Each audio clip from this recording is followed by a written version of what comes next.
Lui qui n'allait pas beaucoup à l'école, s'apprête à jouer un professeur de musique.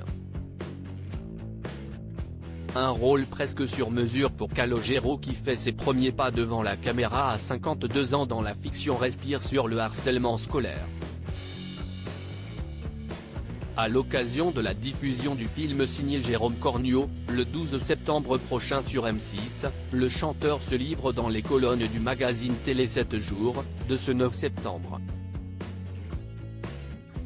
Se remémorant son parcours sur les bancs d'école, il raconte garder de son premier jour de CP un souvenir extrêmement traumatisant.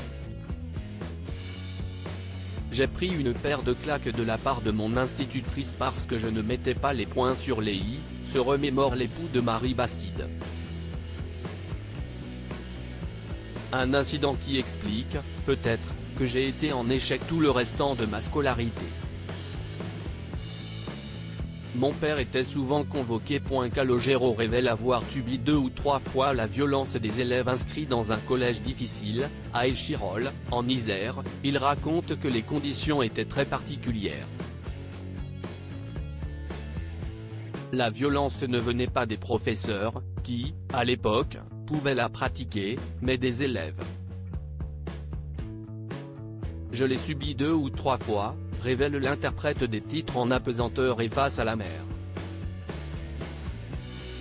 Pour autant, s'il avait du harcèlement, des bagarres et de l'agressivité, de son temps quand un professeur haussait le ton, c'était terminé. Ce n'est plus le cas aujourd'hui, regrette-t-il. Malgré tout, le père de famille garde de bons souvenirs de son instituteur génial de spell M1-bas. Il faisait carrément des pauses pour nous commenter l'actualité, et discuter des choses qu'il excédait ou qu'il avait entendues aux infos, se souvient-il. De temps en temps, il prenait sa guitare et nous jouait des chansons de Maxime Le Forestier. J'étais en total décrochage, mais lui me tenait. Crédit Photo, agence.